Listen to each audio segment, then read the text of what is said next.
Hi everyone, my name is Maddie Adams and today I will be presenting on International Pen Pals to increase intercultural competence in rural areas. So a little bit about me, and I'll explain in a second why I'm even explaining where I'm from. I'm from Norton, Virginia. We are located in the southwestern corner of the state. We're really close to Tennessee, North Carolina, Kentucky, and West Virginia. And in the bottom picture, it's a little bit grainy, but all of our city is in that picture. That's how small we are. So there are about 3,500 people here, and the high school that I taught at had about 320 students. We are very isolated here. We are located at the base of the Appalachian Mountains, and to get anywhere you have to drive about an hour. So my students do not have a lot of opportunities for authentic practice, and what input they got was 90 minutes in my classroom every day. So that inspired this project of how to actually get students to use the language authentically and also develop intercultural competence. So that was my problem. But students weren't really able to practice the language very authentically, and they also couldn't learn about culture, or they didn't learn about culture at more than face value. So I want to change that in the future, and so that was my question to myself. So this presentation will focus on virtual pen pals to accomplish both of those things. I would like for you to take a minute to answer this yes or no question poll to start out really quickly if you've ever used virtual pen pals in your classroom.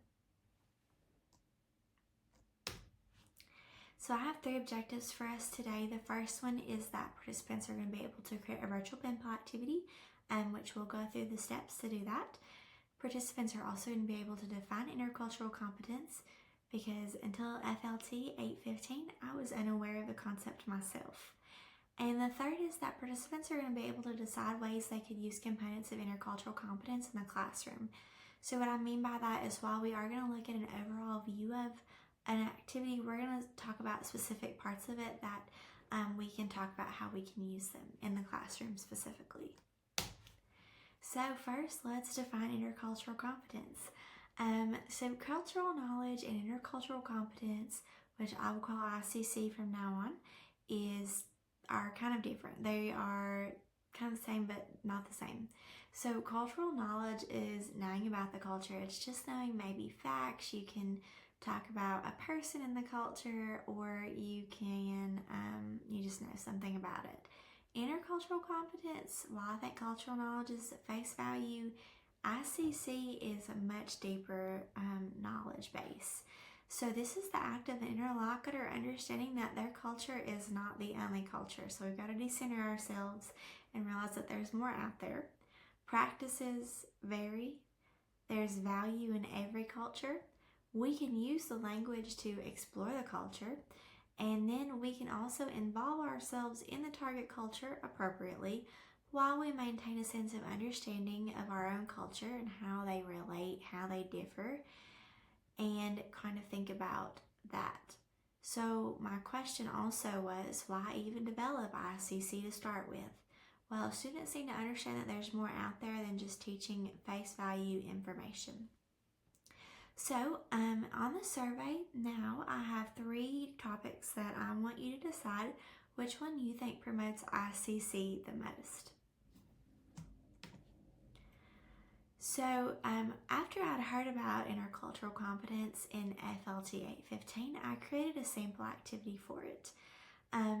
In this activity, students watched a YouTube video about hobbies and activities that people in Spain like to do to gain input and to have a conversation, or to have information for a conversation with their virtual pen pals. So students were going to create a message with targeted linguistic forms to talk about things they like to do. Here we were using gustar as our target form. And so students also needed to ask their pen pals questions relevant to the topic. So what do you like to do?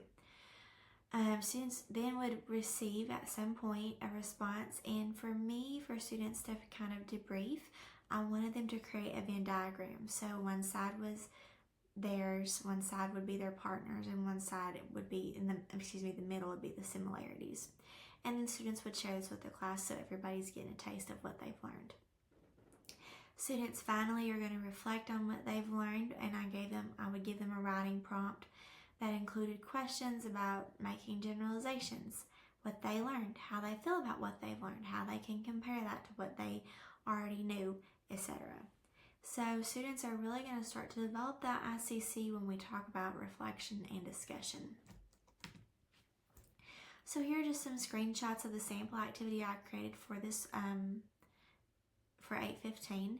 The first one is just a screenshot of the YouTube video. You could use any kind of input you wanted. Here, my students would prefer this, so that's what I used. And here they're riding bicycles, so that's one topic that they can kind of think about. Here's an example of an email they could write. I enhanced some of the vocabulary and grammar for this presentation. And then I also gave them a rubric so they could be sure they were including everything they needed to and not trying to write too much and trying to write maybe too little. Also, they could learn how to maybe write an email or a letter through this. So this is a Venn diagram that I made up for this presentation. Just an example of maybe what students could do. And then this was created for a novice low classroom, so that's why it does say that they can answer in English. You can choose that differently if you would like. But these were really supposed to help students reflect on what they have learned and kind of start that process of thinking about it. So to structure an activity, and we're going to break all these down a little bit closer, we're going to choose our method, traditional or virtual pen pals. We're going to choose a topic. We're going to give students some kind of input so they are not going in blind to what they need to write. And then they also, I should have mentioned in this, I did include a noticing activity when they gained input because I wanted students to have something to reference and also to make sure they were paying attention. So you can include a noticing activity if you would like. After that, they're going to write to their pen pal. And then we are going to get a discussion going about what they wrote. You can discuss after they get a response, whatever you want to do. And then once students receive that response, definitely ask them to reflect on the task about what they've learned. So the first part is the topics. What are we going to talk about? There are a ton of topics, right? Anything. But remember, they can't just be face value topics. So one thing that I did when I created this activity, I was thinking about a previous textbook, and one of our units was called Los Pasatiempos, pastimes. So that's why I did that. And you can sequence it according to your unit, whatever it may be. Maybe you teach with thematic units. Maybe you teach with however it needs to be. You can just choose it that way. You can choose your own random ones yourself, or you can allow student choice. I would recommend supervision just to make sure they're appropriate. And then, so on the Padlet, we are going to talk about 3, and they relate to questions 1A, 1B, and 1C. So the first pen pal topic is daily schedules, but it's not just what's your daily schedule, right? We can talk about that all day, but we want to encourage some kind of thought process with it. So what do they reveal about what we value? Maybe you're at school all day, or maybe you have a break from school. What does that reveal about that? The second one is going to be eating and food. You could call it whatever you wanted there. But what does a healthy diet look like in a target native culture? How is that different? How is it similar? And then finally, housing. How does our living arrangement impact our daily activities? So if you live in a city, you may be able to walk to a store. If you live in the country, you have to drive. It just depends. So I would like for you to like your favorite one and then think about how you would like for your students to debrief with it. Okay, so resource options. So we have 2, traditional or virtual. So traditional options are going to be probably through the mail system. And of course there are pros and cons to both, which we'll also discuss in a minute. One way, unless you already know somebody or you are with a program that does that, I would reach out via social media teacher groups to see if anybody would be interested in that. You can also do it virtually. I have a list of several. And of course this would be through a chat box, through email, whatever kind of messaging system you have. So on the Padlet now, which corresponded to A and 2B, I would like for you to think about some pros and cons.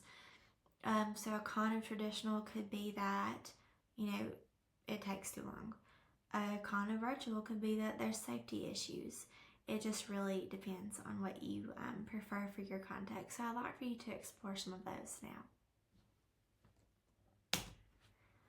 Okay, so let's really talk about the crux of this. Remember, we have to make our topics deeper than face value. We can't just talk about food, we've got to talk about something within food. So students can compare and contrast.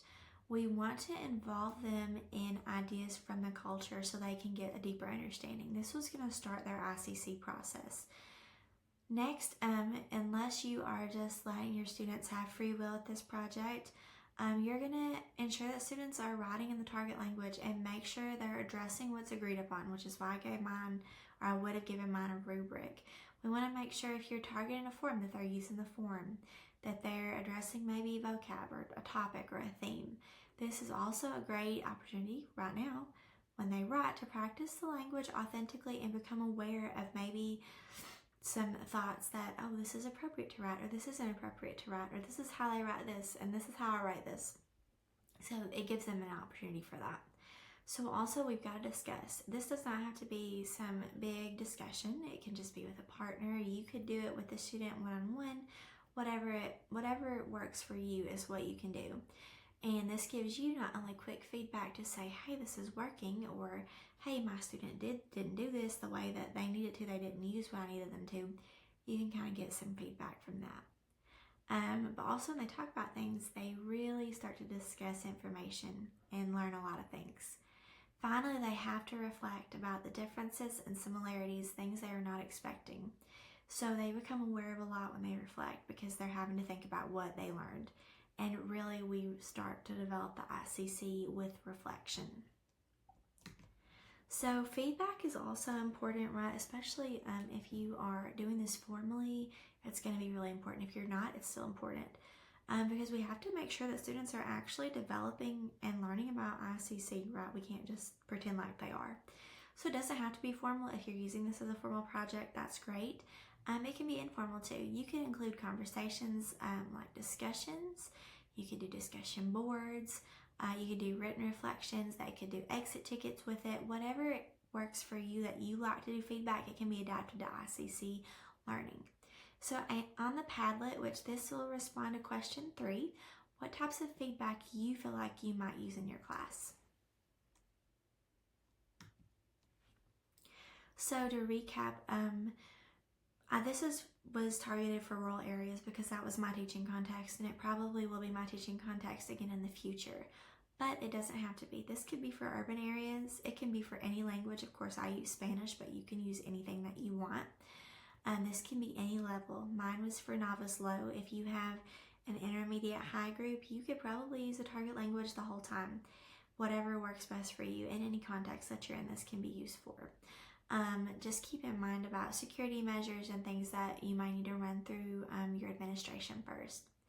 So to end our Padlet discussion, I would like for you to think about the opportunities you could give your students for cross-cultural interactions, how you think maybe you could add that to your classroom. So I really appreciate everybody attending. If you have questions, you can contact me in the chat, or you can email me at adamsm76@msu.edu. And here are my references. I did want to talk about my resources really quickly. I have included the sample activity that I made. There are 2 links to it. One is a little more reader friendly, the other one is not. But I wanted to include both to make sure they both worked. Within that activity, I do have some sources embedded, like the video I used, the Venn diagram I would have used, the reflection questions I would have used, and things like that. And then I have some virtual pen pal options here. They mostly require a password. I played around on a few of them, and they're decently user-friendly. So hopefully this is something that you can use in your classroom. Thank you so much for watching. Bye.